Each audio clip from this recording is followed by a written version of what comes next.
आज के एपिसोड की कहानी की शुरुआत में परी राही से साड़ी चेक करने के लिए कहती है।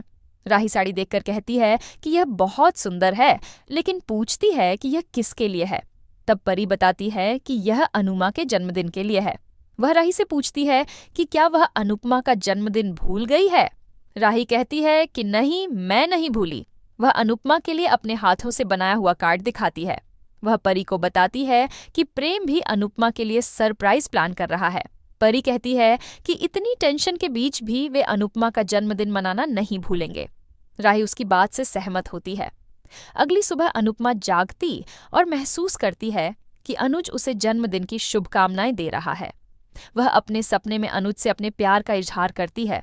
अनुपमा बेहद खुश होती है। अनुपमा अपने और अनुज के साथ बिताए खूबसूरत पलों को याद करती है। तभी उसे अंश का कॉल आता है और वह उसे हॉस्पिटल बुलाता है।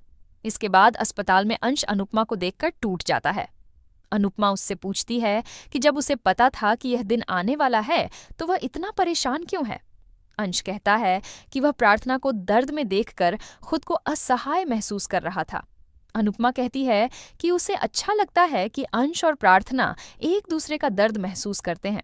तभी डॉक्टर आकर बताती हैं कि प्रार्थना ने बेटी को जन्म दिया है। ये खुशखबरी सुनकर सभी लोग खुशी से चिल्ला उठते हैं। डॉक्टर उन्हें शोर न करने के लिए कहती हैं। सभी सहमत होते हैं और बेहद खुश होते हैं। अनुपमा अंश को बधाई देती है। इसी बीच राही नोटिस करती है कि प्रार्थना की बेटी का जन्म उसी दिन हुआ है जिस दिन अनुपमा का जन्मदिन है। यह जानकर सभी खुश हो जाते हैं। अनुपमा मोटीबा को जन्मदिन की शुभकामनाएं देती है और उनका आशीर्वाद लेती है।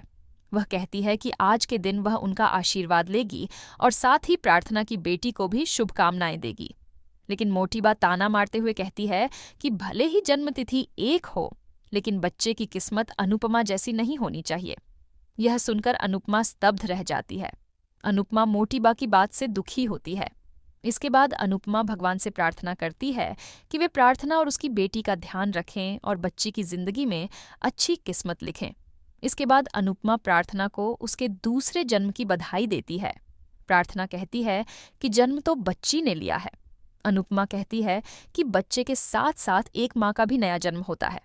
मोटीबा और ख्याति बताती हैं कि जब उन्होंने पहली बार अपने बच्चों को गोद में लिया था तो उन्हें कैसा महसूस हुआ था। अनुपमा सबको बताती है कि जब पहली बार माता पिता बनते हैं तो उन्हें डर महसूस होता है। वह कहती है कि एक बच्चे को परवरिश में परिवार की पूरी टीम लगती है। इसी बीच मोटीबा कहती है कि वह सबसे पहले बच्ची को गोद में लेंगी ताकि बच्ची उनके जैसी बने। प्रेम, राही, पराग और ख्याति भी कहते हैं कि सबसे पहले वे बच्ची को गोद में लेंगे।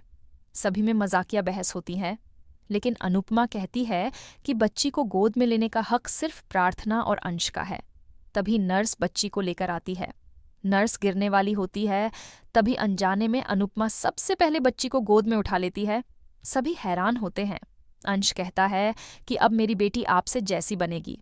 अनुपमा कहती है कि हर बच्चे की किस्मत अलग होती है। अनुपमा बच्ची से बात करती है और उसे खिलाती है। अंश और प्रार्थना बच्चे को गोद में लेने से डर जताते हैं। अनुपमा उन्हें हिम्मत देती है। गौतम और माही बच्चे को देखने आते हैं। माही गौतम को रोकती है और कहती है कि अगर आप अंदर गए तो झगड़ा हो सकता है। अंश बच्ची को गोद में लेकर बेहद खुश होता है। गौतम बच्चे को बाहर से देखकर भावुक होता है। पराग, प्रेम और राही भी बच्चे को गोद में लेते हैं। इसके बाद सभी गौतम को बाहर देखते हैं। अनुपमा के कहने पर अंश गौतम को बच्ची गोद में देता है। तभी बच्ची रोने लग जाती है। सभी हैरान होते हैं। मोटीबा ताना मारती है कि बच्ची को पता है कि उसके पिता कौन है। हमें इसे अपने और पराये का फर्क नहीं सिखाना पड़ेगा। प्रेम और राही बच्ची को गोद में लेकर खिलाते हैं। प्रेम बच्ची से कहता है कि वह उसके सारे नखरे उठाएगा। मोटीबा अनुपमा से कहती है कि वह राही को समझाए कि वह अपना बच्चा प्लान करे।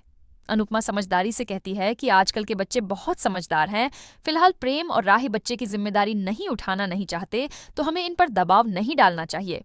मोटीबा हैरान होती है और इसी के साथ एपिसोड खत्म होता है। अगले एपिसोड की झलक में सभी मिलकर डांस करते हैं और अनुपमा का जन्मदिन मनाते हैं।